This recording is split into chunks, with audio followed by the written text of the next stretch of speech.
ایک عورت کو جو مقام دے کر اس کا حق قائم کیا ہے، اس بارے میں ایک حدیث آتی ہے، حضرت عبداللہ بن عمر سے روایت ہے کہ رسول اللہ صلی اللہ علیہ وسلم نے فرمایا دنیا ایک دولت ہے،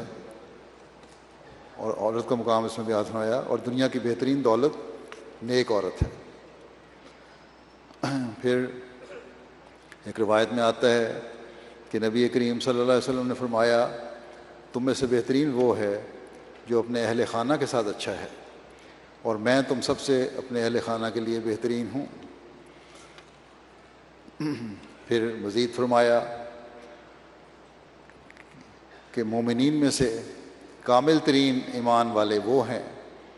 جو اخلاق میں بہترین ہیں، اور تم میں سے بہترین وہ ہیں جو اپنی عورتوں کے حق میں اچھے ہیں۔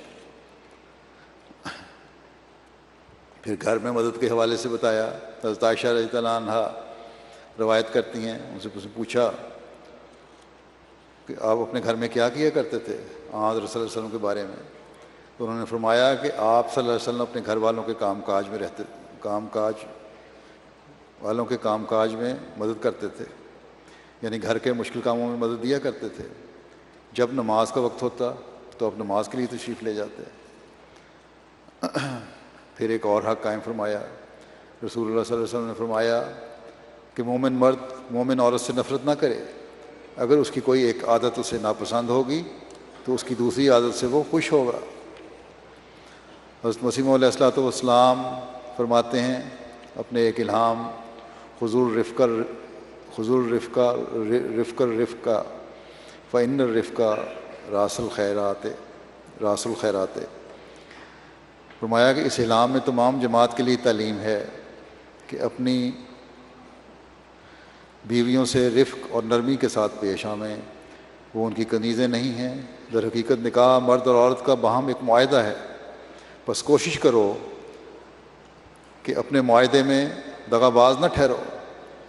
اللہ تعالیٰ قرآن شریف میں فرماتا ہے کہ وعاشرہن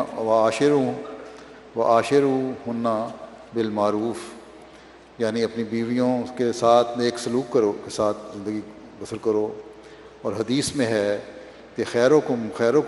بأہلہ، یعنی تم میں سے اچھا وہی ہے جو اپنی بیوی سے اچھا ہے۔ سو روحانی اور جسمانی طور پر اپنی بیویوں سے نیکی کرو، ان کے لیے دعا کرتے رہو، اور طلاق سے پرہیز کرو، کیونکہ نہایت بد خدا کے نزدیک وہ شخص ہے جو طلاق دینے میں جلدی کرتا ہے۔ جس کو خدا نے جوڑا ہے اس کو ایک گندے برتن کی طرح جلد مت توڑو۔